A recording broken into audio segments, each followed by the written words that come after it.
Welcome back, everybody. We are here at the LCK 2020 Spring, and it's me, Valdez. With me is LS, of course, and we had a bit of a game the first game around. It was extremely one-sided. I was expecting, honestly, SANDBOX to put up a bit better of a fight, and I'm hoping that they can do that here in game number 2. Yeah, I am imagining that they'll probably stumble upon a better draft in game number 2. But the thing is that now Gen.G's on red side, and that's going to give them counter picks. And it's hard to imagine that they're going to lose a draft, because I feel like Gen.G have been one of the better teams in the split at always having those better mid to late game team compositions, and then still consistently finding ways to go even or even get ahead in the early stages of the game. Kellen actually got the MVP, and I guess they're giving it to him on the roam that did manage to save the Rift Herald play, as well as some other stuns in Tara's ultimate. Here is that one that I am talking about. Yeah, healed him real well there, and really, it's not really about what buttons he's pressing in these fights. It's about his positioning and always being in the right place at the right time as the Tara, and just doing his job from there. So this fight more of a Rascal highlight. But you can see that Cosmic Radiance was cast, so good things. Good things coming out of the Taric there as well. I'm curious to see the votes, actually. I want to see the votes, because obviously the Rift Herald play is really nice, and then some stun follow-ups, but other things was just Taric being Taric. And okay, so people can't see it on the screen, but the observers, they did us dirty. What do they do? No, but it's not even just them. We are the only two that voted for Rascal. Yeah, 3 out of 9 was the winning vote. Yeah. For Kellen. 3 out of 9. This is like when 9 people go to the flop in poker and no one hits. Yeah. Checks all around, boys. I mean, we can look at the Korean cast. All 4 casters voted for different players. Yeah. There was a support, mid, jungle, and bottom vote. Actually, nobody voted for Rascal there. It was only you and I. And then observers voted 2 to support, and then 1 to ruler, I think. But yes, at the end of the day, I think that's the lowest amount of votes a POG has earned to win that I can remember. I don't... I mean, getting 3 out of 9 and winning the POG is not exactly something you want to put on your resume or anything like that. Well, we'll see what can happen in game number 2. Maybe someone can have a more decisive performance, as it does seem like we are actually waiting a little bit before we go into game number 2. Still do have the Korean casters on our screen currently, and Gen.G probably feel very comfortable in the current state of affairs. Obviously, their big matchup is going to be tomorrow against Dragon X, and then following that, they play again on Wednesday versus APK, and then they play again on Sunday versus Hanwha Life. So, after the matchup against SANDBOX, they do have... I think APK is probably going to be the most formidable, and then at the very end of the split, Gen.G will face KT, and KT suffered their first loss yesterday in a long time. Yeah, first in a long time. I mean, they had 5 losses before they won a game, so it does feel like their first loss, but yeah, finally picking up that one, and it's hard when you're going up against really fantastic teams here in the LCK. Finally going up against the top of the ladder is going to make it harder. But we are here into game number 2, SANDBOX on blue. And currently in Korea, we love to ban out a lot of 80 carries. Nobody really likes all these super strong 80 carries right now. Yeah. Kalista and Aphelios both being banned away. We'll see if Gen.G continue on with standard red side bans. The SANDBOX are sort of all over the place with their bans. Jarvan, LeBlanc, and Varus probably just suggesting that they do not want to go up against those champions rather than aiming at any sort of team compositional stuff. As Senna, okay, so AD carry pool is very pinched, and SANDBOX is still just going to lock in the misfortune. I don't know how to feel about that. No, it's really interesting too, because you could see they were favoring Misfortune Jarvan last time. Yeah. But it's banned now. Also, Gen.G could have first picked it on red side, but they're going to take the set and a lot of engaged tools already away from SANDBOX, as they say, yeah, you bullet time and we'll Cosmic Radiance. GG. Yeah. So Tarek locked in along with the set. And they can even reserve counterpick AD carry at this point. It's something that we've seen a few times now in the LCK. I do think that it needs a lot more attention. And obviously what I'm referring to here is like an R4 or an R5 hyper carry being picked up by Gen.G as long as these stars do align for it. Dove is going to go to his patented Azir, is what his ID comes from. Yeah, I mean, the two mid laners heavily known for their Azir play, so I think this time around they say, yeah, I guess we have to, highlight that pick a little bit more. We need to take it a bit earlier on this time around. Otherwise, BDD could just take it here on R3. But they do go ahead and take the Azir Trundle, which leaves Ezreal once again for ruler. And again, even though he didn't get player of the game, he still had a pretty fantastic game of Ezreal, as his mechanics on that champion look to be on point today. Well, we'll see what they are going to end up banning away now, as the Trundle and the Azir being locked in for SANDBOX does give them some more mid-game and late-game potential paired with the MF, so they are trying to go a different direction thus far in this draft. Renekton now getting banned away by Gen.G.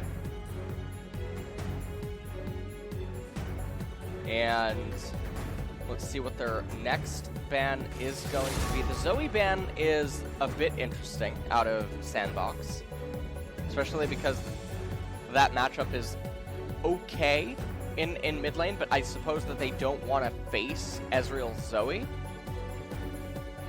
As a theme, Aatrox now is going to be banned away as well.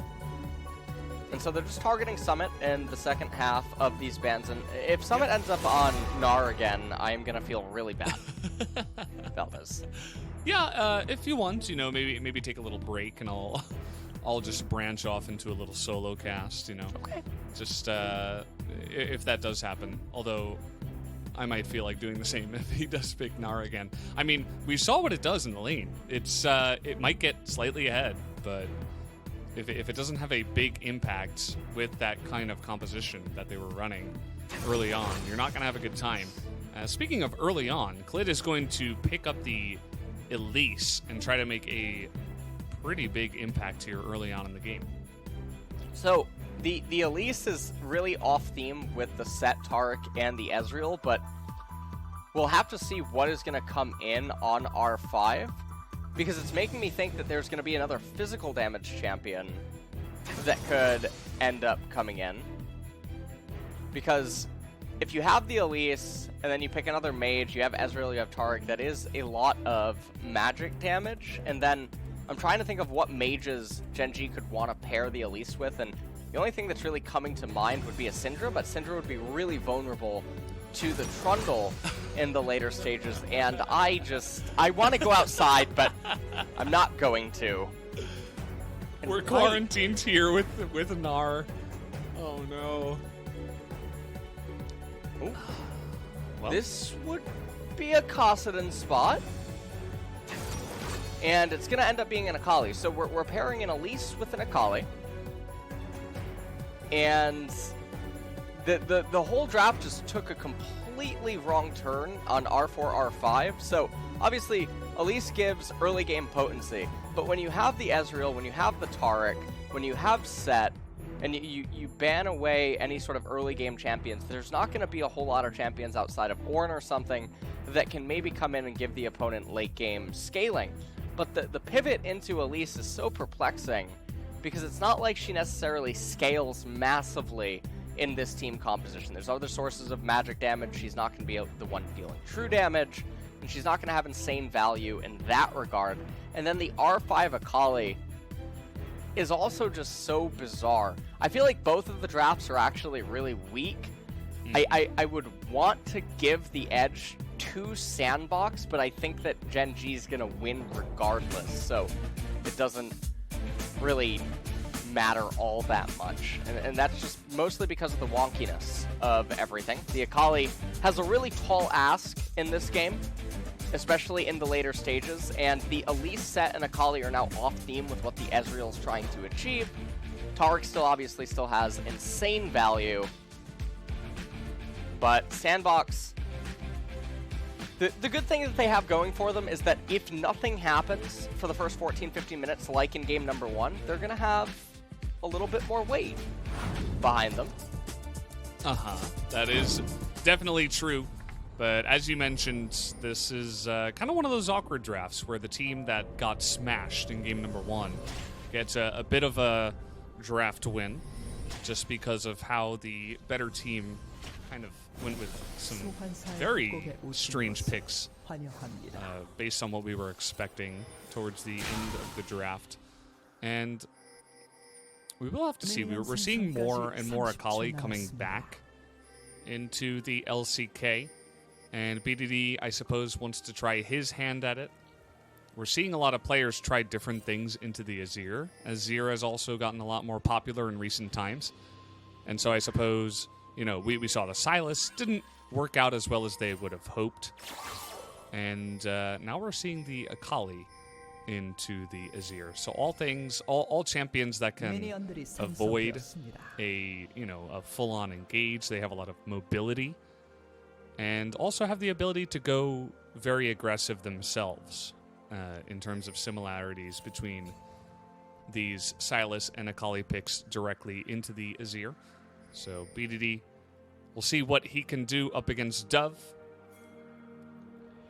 Well, we have Yuumi sinning again with the Scorch down there in the bot lane. And it's definitely even less understandable this game when you have the Azir in the mid lane. It's not like you have an emphasis on trying to win early. And Kellen just trying to go for a stun early on. Let's pay attention to the jungler roots. Trundle is going to do red buff before immediately pathing into his blue side jungle. Elise, red buff into potentially just capturing her blue buff right away. As we see Quid stat 9 and 2.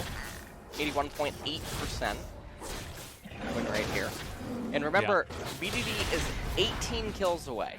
So maybe he won't even get it this split. He might have to wait until summer, right? Because it does it count playoffs? It counts playoffs, right? I would assume it counts playoffs. If it counts playoffs, he'll probably end up getting it there. Although not totally sure. Yeah, I would assume it does. I mean, the players that push their way into playoffs and deserve that spot deserve extra chances to pick up more kills for that stat. I don't see any reason why it would be excluded in this case. And yeah, I mean, I don't think he's going to pick up 18 kills here in game 2. Maybe if he gets 9 and they lose, and then there's another blowout where he gets 9. I think the chances of him getting it here in this series are extremely low. You see, it's not a fun time early on in the lane for any kind of melee champion into the Azir. Right here, Azir could just recall, right? Because the fourth wave coming in, the next wave coming in, Azir can actually get back to the lane really quickly. Instead, he's going to stay, he's going to pop his potions, he gets 100 damage onto the turret, and he does more damage to the Akali, but the damage that he's dealing to Akali is sort of negligible. Now, Dove this time around does have Doran's ring, so a cheater recall, giving him an amp tome. I mean, it is still value, especially when you're able to pull the lane onto your side of the map, not be susceptible to anything happening early on, but it is a little bit confusing why Dove is going to be choosing to play his lane out in this manner, because now his mana pool is really low, and it doesn't matter if he still has potions and he has a biscuit. Things just get awkward. Akali is happy with this. Akali's happy when Azir goes low on mana, can't actually threaten lethal. Even if he can poke her a lot, he can never quite land the killing blow. Yeah, it's obviously going to be a fun time for her if she can just sit there, sustain, has teleport available. We see a potential engage up in the top side, but there is a ward already put down here by Summit, so this is going to be red. And we've actually seen this before. I remember when Malrong tried to go for, obviously, a much more risky style of gank in the lane, and he got caught out, and it ended up being a very big boon for the enemy team here as Punch, considering he's just trying to come in here behind and get the damage down onto BDD. He's going to put the pillar down and go for the bite, and that will be first blood given over to Dove. Never expect the level 4 Trundle turret dive, but it ended up being a huge kill there in the mid lane for the side of SANDBOX. That was really perplexing because it looks like BDD didn't know how to read what was going on there. He was very reserved with the trade, and he was dancing around with the Azir for too long, and Trundle just ended up coming around, and they ended up getting a kill, so there's someone there that now thinks that everything Azir did leading up to this point is totally okay. As Gen.G, I mean, BDD, he is now behind in the lane, lost chapter picked up by the Azir, which is going to be a massive power spike for him here. It's going to be near impossible for Akali to sustain the lane to the same extent as Dove now. As we take a look at this, and BDD goes for a trade, and you can just see he's actually missing some of the woven auto attacks. Not that it matters all that much. He flashes, knows that he's dead, reactivates the shuriken, but there's no way to actually get the kill onto Dove, who right now could have elected to freeze that wave with the lost chapter, has the Trundle on his side of the map, doesn't elect to freeze it, and instead just clears out the entire wave. And now, because of the minions' proximity in the lane, it's on Dove's side of the halfway point, which means that it'll push away into BDD. BDD doesn't seem interested in that, though. 5-point striking. Yeah. The minions, anyway, just gonna reset it.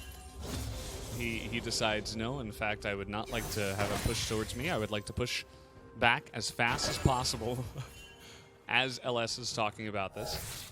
Just the classic move. And we take a look down here at the bottom lane. Not too much happening, just the Ezreal picking up tier, so obviously up against the BF. Sword of the MF is not nearly going to have as much trading potential, especially alone, so waits for the Taric. He's just going to be farming up here, not really looking to take any trades.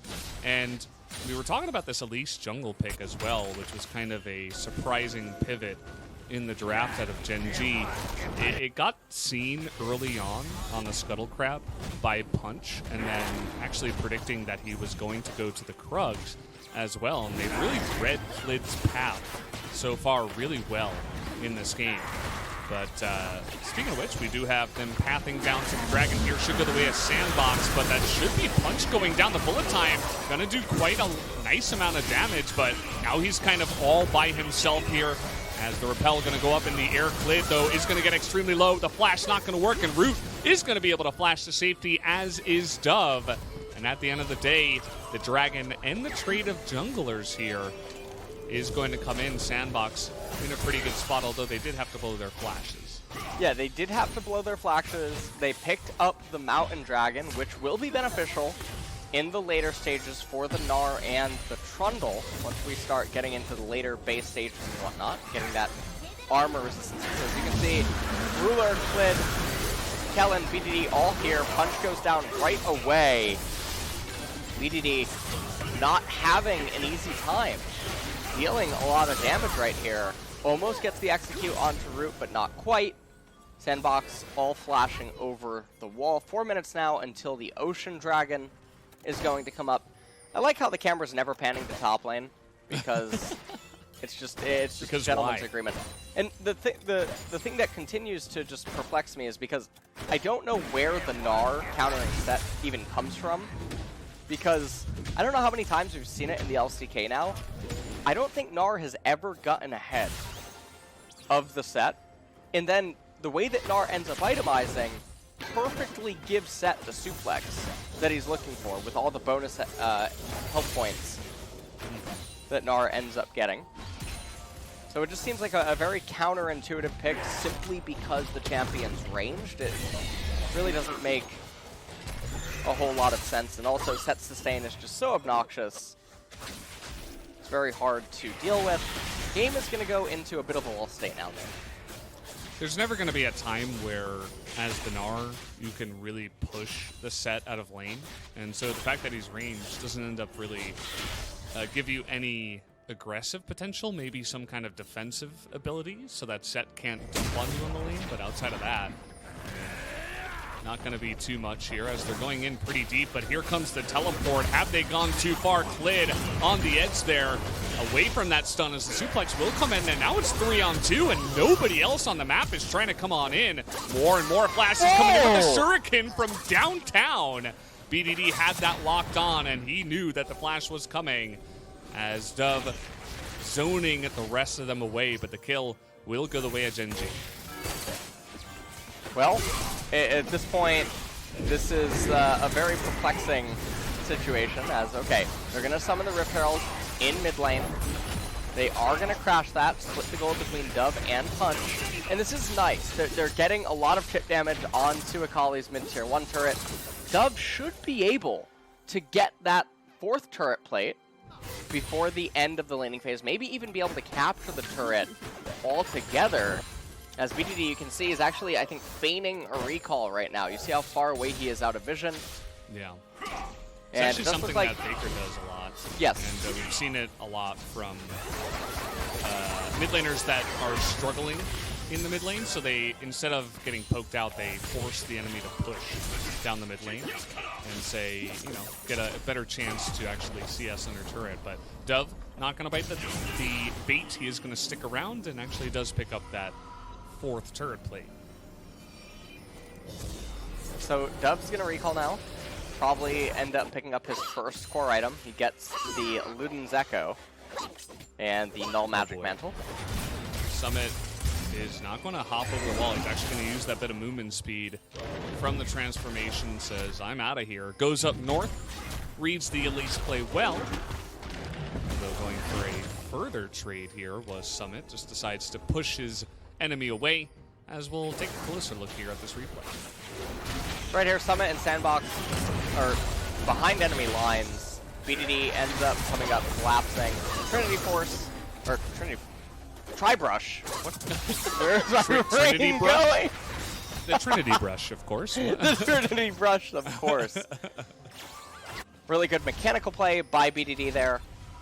And Gen.G, they find themselves in actually a bit of a rough problem in this game number 2. They're down 1,000 gold, and their team composition, we talked about this in the draft phase. I said that they were going to probably win anyway, and I still think so, but this is very different from game number 1 because out the gate, they put responsibility on themselves. They have a responsibility to lessen the blow in mid lane that Azir is able to put on the Akali, and then you have an Elise that has to do things. But if the opponent just plays around it, or if they go even with you, it ends up looking like you're the one that is behind. Yeah, and again, something we have seen many times before here as the push now coming down the mid lane out of Punch Root. And we even got Gorilla there on top of Punch. So they're just going to group up here. This is going to be the 5th turret plate as well. Going to be split between the 4. As a nice little play. You see that ruler gets a little bit of room to breathe because of that. But taking it that mid-tier 1, getting all that first turret blood gold as well as the extra plate. Going to be pretty nice for extending this lead for SANDBOX. Gen.G sort of playing ping pong now inside of the lanes. They need the Gunblade on the Akali.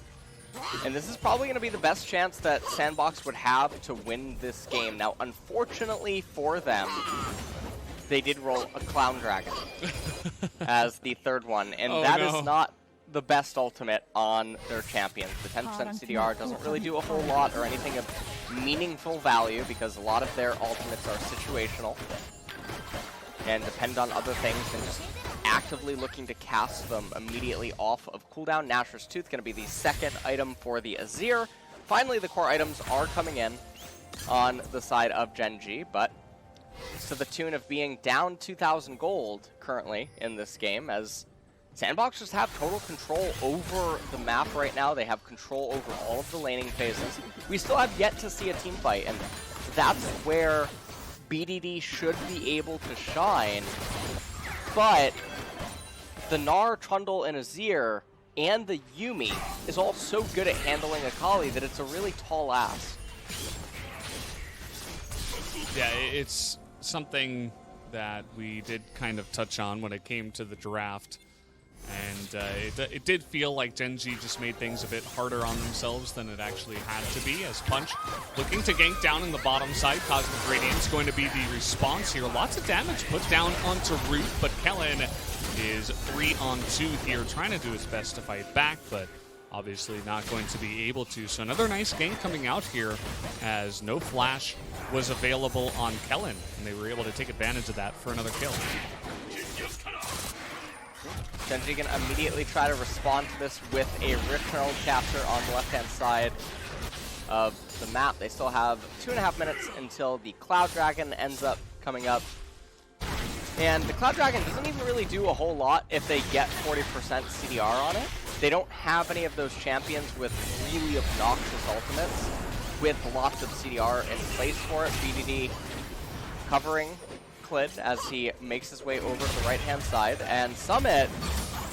Did he overstay his welcome here is the question. He is going to go into Mega Gnar, and the rest of them are coming up here. Rascal might have just gotten himself out of position. Punch, though, not able to put down that pillar to make anything happen. Now Dove grouping up, Clid and Kellen hiding in the wings, but not going to commit to any kind of fight here, as everything going to be dispelled at the end of that fight.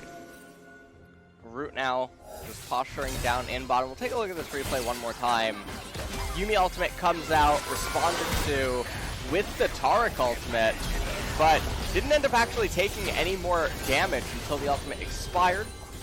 Wasn't really in a position to do so by the Trundle, and so that ult is still going to be on cooldown. Just a really easy pickup by SANDBOX down in the bot side of the map. Not too much happening. Meanwhile, as we resume into live, the gold lead has extended to about 2,500 gold now for SANDBOX almost. Root has the Essence Reaver complete. Iceborne Gauntlet is going to be the item of choice yet again for Ruler. And with that Iceborne, we'll see what his third item is going to be. Probably going to end up being Blade of the Ruin King, but you know what I'm thinking, Valdez. Well, what are you thinking? You know what item I'm thinking. Morella and Omicron? Get out. I mean, you seem to comment on it very often, so I just figured yeah, you're probably thinking about it, right? Must be an item that you're thinking about very often. I am, actually, you know.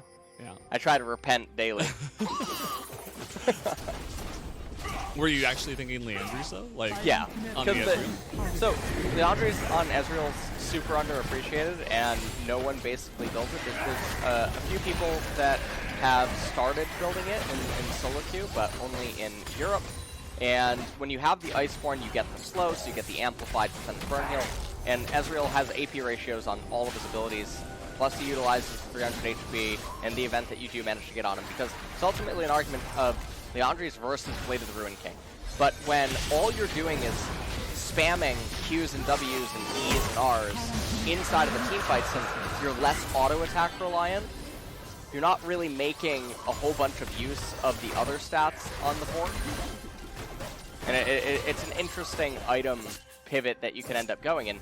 There's lots of HP stackers on the side of SANDBOX. Yeah, I mean, that's just another option that you can go for. Obviously, the Korg not going to be so bad against that either, but yeah, I suppose it might be something that we do see from time to time as the players begin to mix that into their builds, as it will be the moment of truth. The one thing that it doesn't give you is life-stealing. That is true. Yeah. You miss out on a bit of sustain if you do end up going for the Leandries, but I suppose potential more damage within the item, so could be situational at some points. SANDBOX, as we come back into talking about the current state of the game, is 3.5 minutes away from Cloud Soul, and this is just getting more and more scary. Gen.G are down right now, up still just maintaining about a 2,000 gold deficit, as they're just waiting for more items to come in and more scaling before taking a team fight. So, Valdez, this is just going to be like those movies that have an hour-and-a-half build-up and then a 5-minute finale. Oh. So we've had the pledge, we've had the turn, and all that we're waiting for now is the prestige. Well, I mean, that movie was good, but that movie was good, and there's no prestige edition. Oh no, there is. Right there, you can get that in your shop too. I believe that is prestige edition Akali. Yeah, should be. And, yeah, at least one of our mid laners likes to use skins. I'm a fan of it myself, but recently I've been playing on my own account. And, did you have level any skins. Yeah, it's, I'm slowly climbing the ladder right now. Okay. Getting back in the league, but it's level 30, I'm playing range now, so it's been fun. Played a little bit of Charles and okay. Yeah. We almost got to see Charles yesterday in the LCK. Showmaker did hover him. He's got potential. You gotta give him a chance. I know he looks a little bit scary, but he's more than what you see. And well, there's not more to this game than what you guys see, as the players have kind of just been playing around the dragons. Funnily enough, because it was Cloud Drake, I would have to assume, Gen.G just kind of said, sure, I mean, take it, we'll try to get other objectives, we'll try to get other picks. It hasn't really worked out too well for them. They did end up, getting a flash at a summit. By the time the next Drake is going to be up, that's going to be up, and we'll be fine to go into that fight. And other than that, yeah, just a pretty classic game of LCK, as there has been 5 kills only so far. Yeah, and so far, nothing has really happened. Those 5 kills mostly occurred because players were just overextended in areas that they didn't really have a reason to be.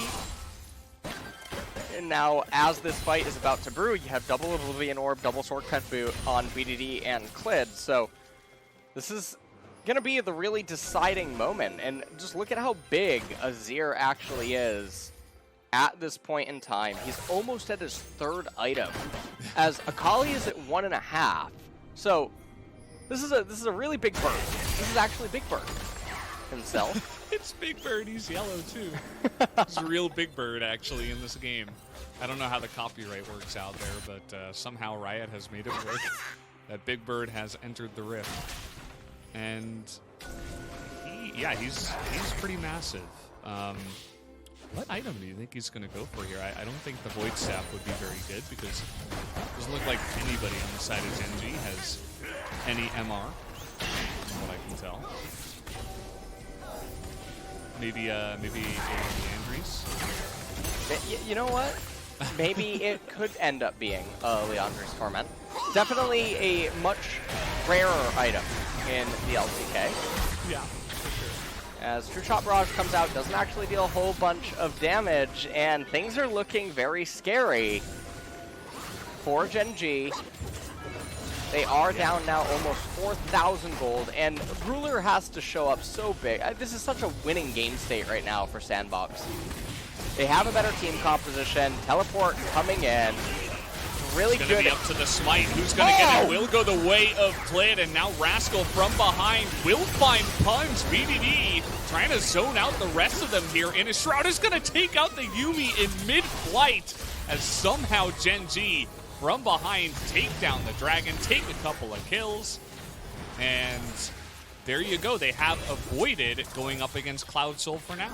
Yeah, they bought themselves quite a bit of time. They should be able to raise this mid-tier 1 turret here, and this is going to help close the gold gap ever so slightly, although they're pushing on for mid-tier 2, not really sure why. Definitely wasting a bit of time. Their side lanes are also really good right now. They're going to have a wave in bottom that's going to start coming back into them.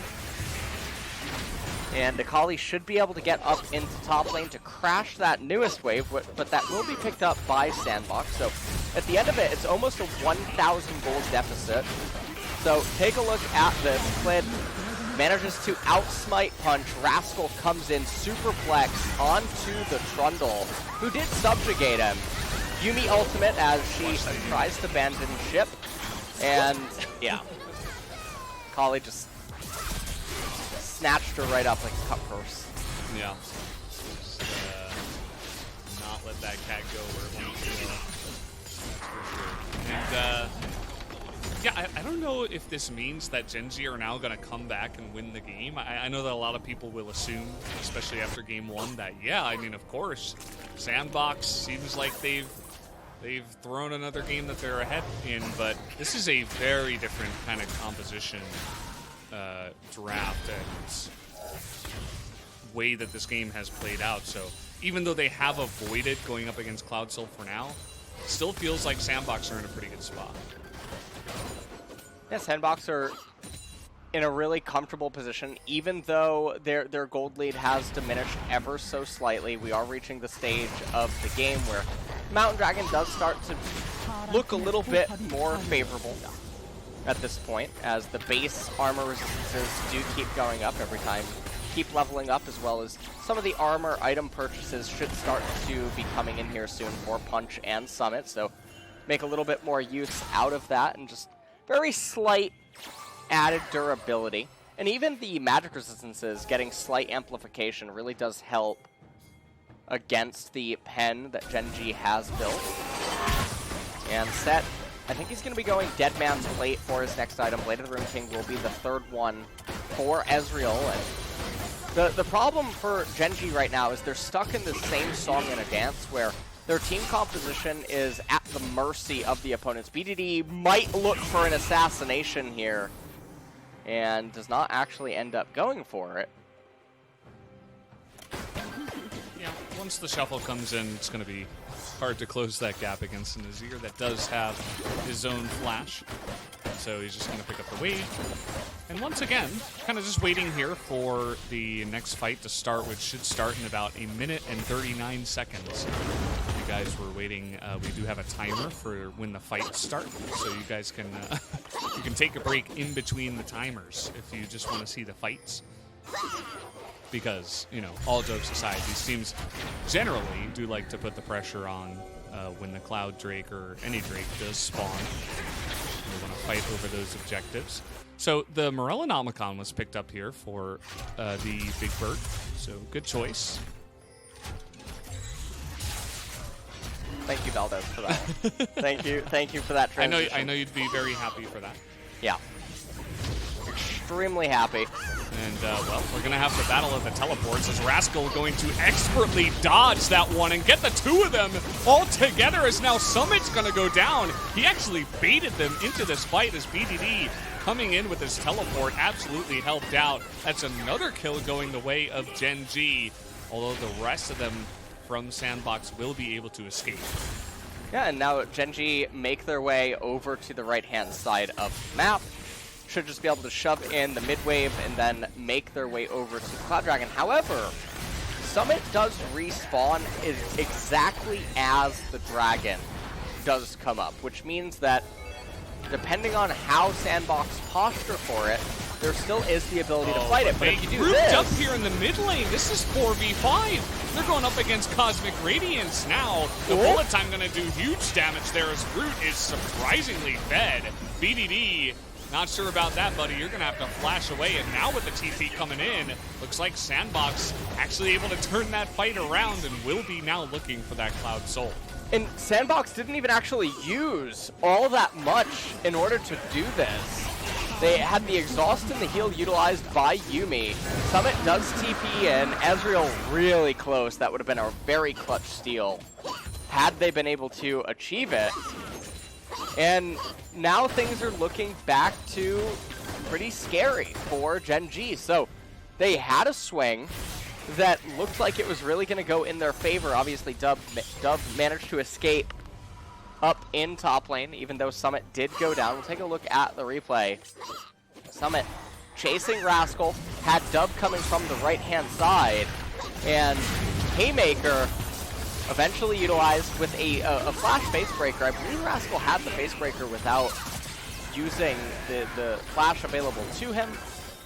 And on the right-hand side, take a look at this team fight. Set does not have Superplex, and he went for Punch rather than going for a face breaker or something of value onto Root. And so Root never having to utilize Flash. What's going on here? Well, okay, well, Punch makes he it got out. away. Did have Not to much flash. going on over here, turns And, out. yeah, they got Yuumi's ultimate, and he did have to flash. Okay. And Subjugate is actually almost up. Again, it's about 50% cooldown right now. Summit looking for a hero engage. No more Flash and no more Trundle is the name of the game, but they are still going up against a fed Azir and this Fortune that was able to get pretty fed herself. And so now Rascal taking a bunch of damage. He's going to have to re-enter this fight a little bit later. SANDBOX considering coming down the mid lane and pushing on in, but still not 100% confident to go for that 4v5. Well, Gen.G looking like they might want to just start up the Baron, and they actually do this very quickly. So SANDBOX now trying to respond. You can see where Summit is, and there's no punch. So Cosmic Radiance probably going to come out if SANDBOX tries to start a team fight. Drop it and smite it. That's going to be the name of the game. That wasn't even smited. How did the Taric even pick that up? That's insane. They are going to pick up the Baron somehow, some way, as Clid doesn't even smite, and they even win the fight on the backside. Gen.G just playing with fire. It seems like they're pretty experienced with it at the end of the day. I think my heart skipped a beat right there, trying to think what was going on. Clid had smite, and it just kept getting lower and lower, and a Taric auto attack ended up getting it. So let's take a look at this one more time. So he was up in the repel because he thought the bullet time was going to kill him, but that's obviously a positioning error in anticipation for the MF coming in. So that was what the problem ended up being right there. Ooh. The follow-up teamfight, Gen.G did manage to finagle themselves to a victory. They're now ahead 3,000 gold. I would say they're still behind. If this was Gen.G versus Gen.G, I think Gen.G would always in a million years want to be in SANDBOX's position, as weird as that would sound. And, I mean, so far, they're winning this game because they are fundamentally deconstructing SANDBOX at different aspects of the gameplay, and they're just managing to outshine them. So, looks like another item going to be coming in for Azir. I don't know if it's going to be the Void Staff of the Liandry's. Honestly, he should have already had Liandry's. He should have just sat on the Oblivion Orb, as Ezreal didn't have the Bloodthirster yet. Sure, there was the Akali with the Gunblade. There was also the Blade of the Ruin King, but so much damage inside of raw teamfights just sitting on the Orb and getting the Madness passive as well as the burns, especially because everyone can help him apply it with amplifying the damage by slowing the targets and whatnot. Gen.G right now in mid lane.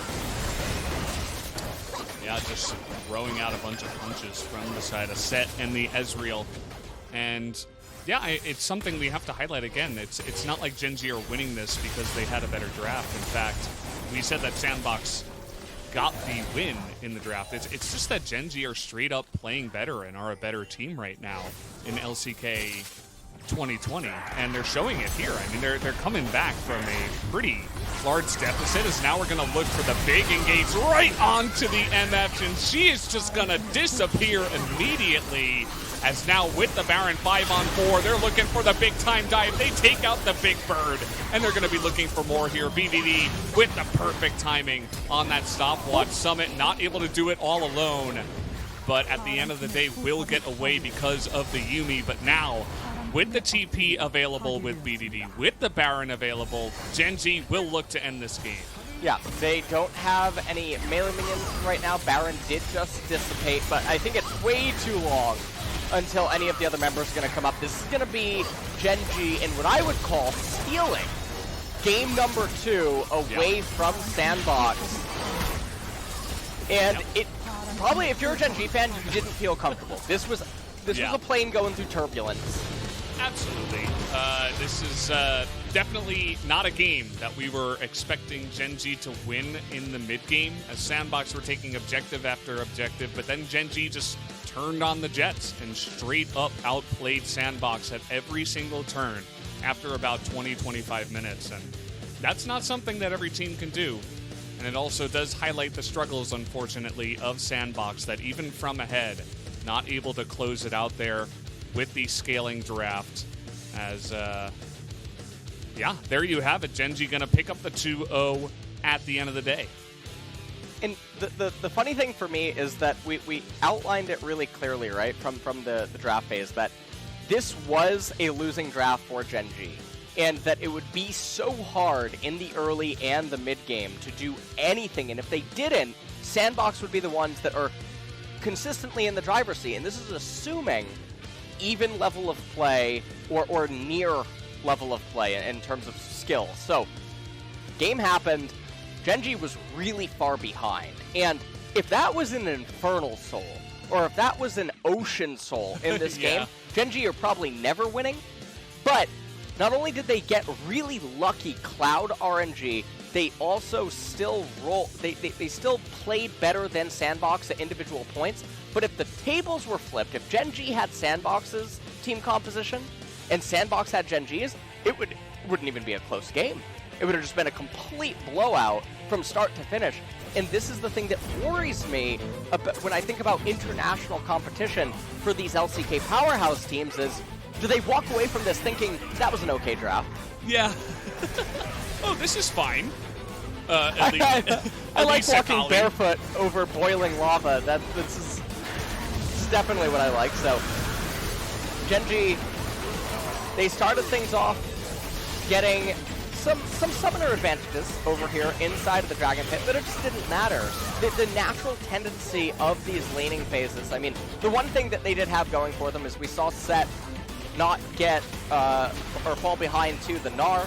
Some people might say that Gnar got ahead in game number 1, conveniently leaving out the rotational team fight, where Gnar then gets a CS advantage due to Set being absent from the lane for a short period of time. But aside from that, this was 2 games in a row where the Gnar didn't do anything. In fact, it worked against the team in the later stages. Can you still hear me? My stream yeah, I can hear you.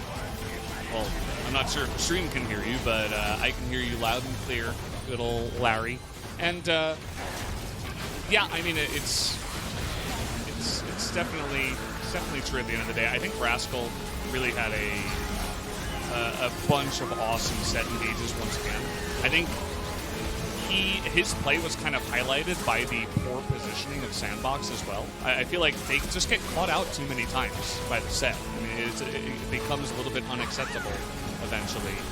As Rascal also here, nice little highlight play, dodges that one, groups him up, Unity able to come in for the save.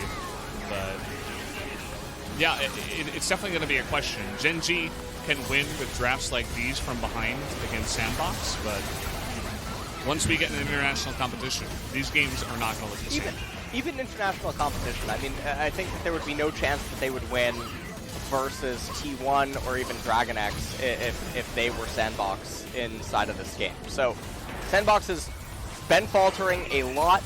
You could see the way that they approached a lot of the team fights just didn't account for a lot of angles of approach, and when the one thing that you have to account for is Akali and set flanks, and then you don't do that at all, it's just so perplexing.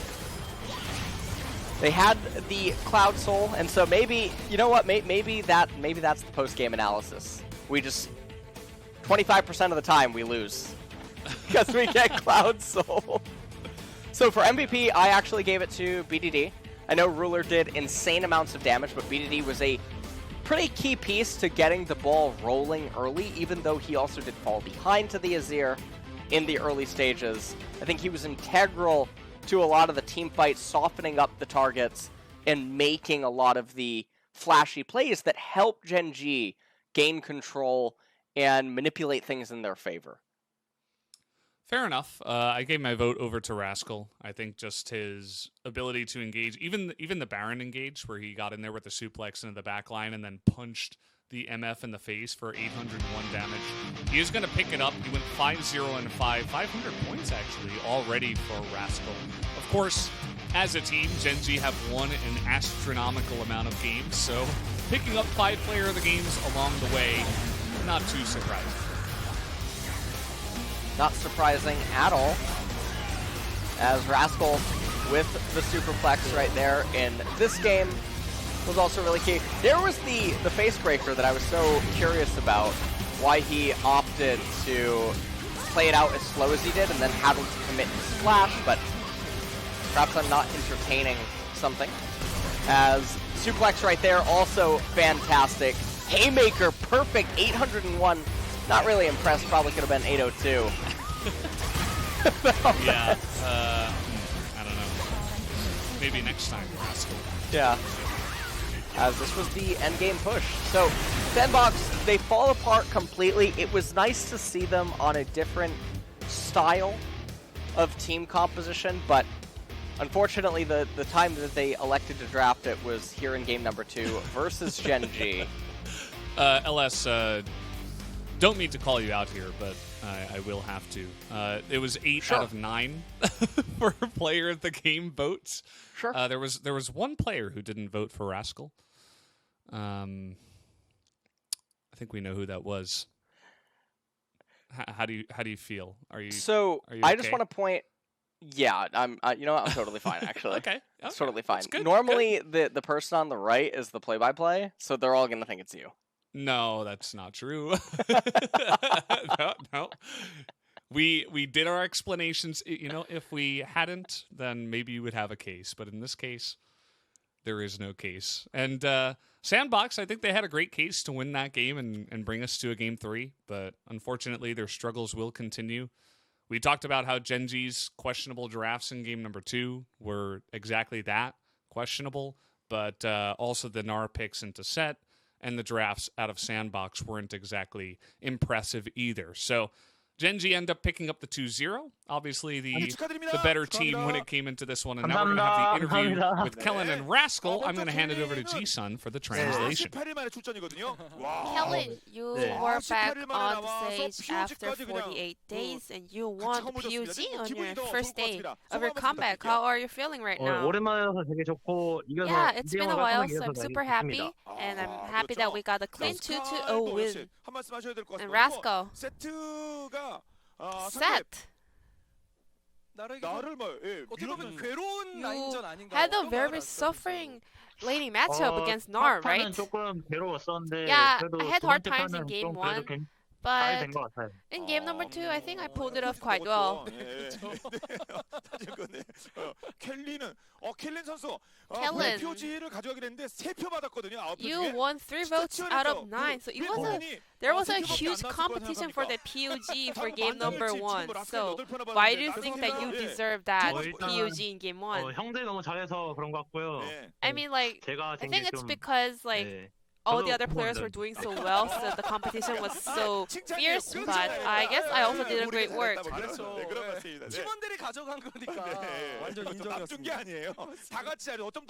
Yeah, I guess Gen.G as a whole team, all 5 members were performing awesome in game number 1, and 지난 48일 동안에 During the 48 days of the stage, weren't you a little bit like feeling worried or having any concerns to make a comeback to the 경민이 형 나갈 stage? 때도 열심히 준비하고 있고 Well, when Life was 언젠가 나가지 performing, 않을까 I was doing 생각하고 my 있고 best. 김상 나와서 During the 열심히 한 practice, 것 I 같아요. was hoping that I will make it back to the stage, so I was always doing my best and keeping up the hard work. 지금 딱 좋아서 그랬나요? 만들어져서. 예, 그렇지 만들어져서. 만들어서 한 것 같습니다. 네. So, 팀원전 이겼다고 하더라도. 네. yeah, I think I kind of made up the performance I pulled off today by myself. 젠지가 뭐 좋은 경기를 보여줬으니까. And Rascal, Gen.G, 지난 경기 이후 젠지가 after 주안점을 뒀다. 아니면 that 어떤 match 쪽으로 against 좀 T1, 가져가자. what kind 이런 of 얘기 feedback 너무 went back 궁금해하실 and 것 forth? 같아요.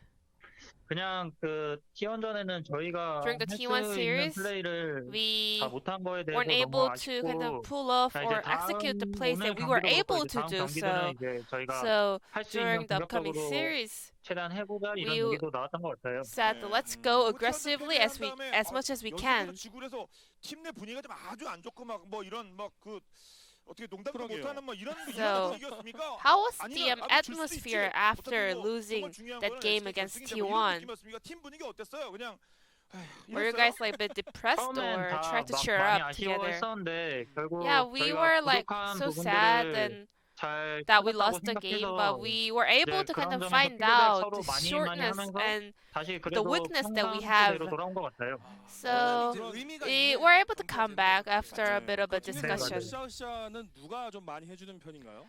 So who is like the 그냥 life of party in 솔직히 Gen.G? 전부 다 으쌰으쌰 하자는 We all 분위기고 like 그냥 감독 together 코치님들 like 그다음에 선수 do our best to 그냥 boost our 누구나 morale, 다 그렇게 and also 얘기하는 the 것 head 같아요. coach, the coaching staff. 좋은 게 여러 가지로 좀 드러나서 네, 그렇죠. 그런 게 이럴 때 또 긍정적인 작용을 한 것 같습니다. 네, 영상도 있었으니까. 그리고 오늘 세트 Moving 이 on, 세트에서 정말 기가 막혔거든요. your 네. performance on 데미지 set 이렇게 in 하는구나. game number 어제 2 도란 세트 was 하는 거 봤어요? on point. Did you watch Doran's game yesterday? 네. 하셨나요? 어제 어떤가요? 뭐 영상도 막 따로 막 Were you, like, paying 팬분들 attention to 중간에 that? 데미 장식은 이런 곳이다. 네. Because 맞죠. Doran 네, was popping 보니까 off as 오늘 well. 본인 플레이와 어제 도란의 이 데미 장식 세트 플레이 좀 비교 가능할까요? Who had the 본인은 많이 better 느꼈었으니 super 보니까, flex 네, 본인 중심으로 얘기해도 돼요. on set? 일단 도란 선수 요즘 잘해서 Doran, he's 일단은 performing so 제가 well recently. 그 비교는 할 수 없을 것 So 같아요. I don't think I 그래서. cannot really 그냥 compare. 어쨌든 본인의 강점이나 뭐 이런 걸 좀 얘기해 주신다면. Then what's your strength? 다 괜찮게 하는 것 같아요. I mean, like I'm good at like generally everything, I guess. 그럼 이제 본인에 대한 장점 이야기 말고 사실 BDD 선수가 네. 1000킬까지 And 몇 킬이 안 남은 BDD 상황이거든요. 그렇죠. 이거 혹시 Is 뭐 about to hit 팀 내에서나 1,000 kills in BDD 선수 의식을 하나요? LCK. So 아예 are 그냥 the 뭐 teammates 신경을 안 쓰고 kind of 계신가요? aware 다 of that? 먹던데요? 그러게요. record? 의식 안 하고 있던 것 같은데요. 저 오늘 BDD 킬 좀 Or 뭐라 not? 빨리 그 Did you guys like trying to give him the kill? 일단 그런 얘기 아예 한 마디도 안 나왔었고. No, like we didn't even mention 그다음에 about it. 그때 그 룰러 선수도 And 1000킬이었을 때 저희 When 아예 다 Ruler got 1,000 몰랐었거든요. kill, no one 그래서 actually 아예 신경 was 안 aware of that 쓰고 fact. 있는 것 같아요. So I 그래서. think we are basically not paying any attention. 능력에 너무 무관심한 거 아닙니까? Are you guys just like being too indifferent to each other? 제가 욕 먹나요? 아니요. Am I being too 좀 rude? 서로 무관심하면서 신경 많이 I mean, 써주는 그런 느낌인 We 것 are like 같아요. indifferent 뭐라 그러죠? to each other, but at the same time, we care about each other a lot. 용어 자체가 그냥 베프네요, 베프. 네. 아닌 척 I guess 챙겨주는 that's 그런 the true 느낌. status 네, of 네, best 네, 네. friends. 자, 그렇죠. 네. 그게 더 중요한 거 네, 아니겠습니까? 경기의 내적인 거를 챙겨주는 거 그래 지표는 어쨌든 뭐 Yeah, I 승리와는 또 mean, 별개인 Gen.G 거니까. 저게 찐 친구예요. 예. winning 네. 버튼 어떻게 안 되는 game 거. and like 알겠습니다. 자, 그럼 이제 paying attention to the record is a whole different team, so that kind of makes sense. 같습니다. 끝으로 이제 각각 So lastly, Kellen and Rascal, any last message? 일단 지금부터 연승 이어가도록 많이 We 노력하겠습니다. will do our best to extend and restart the winning streak. 한마디씩 And Kellen, would you like to add on to that? 예, 켈린도. 제가 켈린이 했고 이제 제가 That was 할게요. Kellen. 그럼 라스칼 선수 이제 And then 경기가 Rascal. DRX 전이에요. 네. So 그래서 you 거기에 또 are 맞춰서 playing against 이야기하시는 DRX 팬분들도 in 기대 your 많이 하실 coming 수 있을 것 series. 같습니다. So how are you guys gonna prepare for 최근에 that? DRX 경기력이 DRX 좋았던 것 같아서 Have been 저희도 performing so 이제 well these days. T1전 진 거는 아쉽지만 오늘 So 경기력 it's a bit of a shame that we dropped the 살리는 game or 느낌으로 match in the T1 하면은 series. 좀 but we will 아, 네. do our 그때도 best. 역시 I think we 세트 can 좋은 do a great 코스. job in that series. 아, 세트 대결 기대되네요. We'll be looking forward to a set 네, 감사합니다. competition 네, coming in 감사합니다. from the DRX series, 감사합니다. and this 자, will be the end of the 켈린과 interview with 라스카 Kellen 얘기를 Raska 나눠봤습니다. from 항상 Gen.G, and I'm gonna pass it back to our 40여 만의 casters. Thank 출전이라, you. Yeah, so thank you, Ji-sun, once again for the wonderful translation of the interview. Always good to hear from the boys on the winning team, as yeah, they seem pretty excited about the way the season is going, and Gen.G no doubt have nothing but positive experiences ahead now that they have gone up against T1 twice. But we will have to see what they do have in store for themselves later on here. As you can see, 12-2 so far. SANDBOX, unfortunately, with that loss, will move now down to 9th place. Yeah, and Gen.G continue to just retain their first place position right now. They're plus 19. SANDBOX moving down to 9th. We'll see what ends up happening with Hanwha Life and APK. Griffin is really just looking destined for relegation at this point, which is not something that I think anyone could have expected to say a couple of months ago or even a year ago. But it sounded like a very bad April's Fool joke. As, speaking of Griffin, they're about to get their wings clipped. Oh no, that's so sad for the Griffin. Oh man. Well, yeah, they do have a massively difficult matchup ahead of themselves against T1. But guys, we are going to go into a quick break, about 10 minutes. When we come back, we will have that second matchup.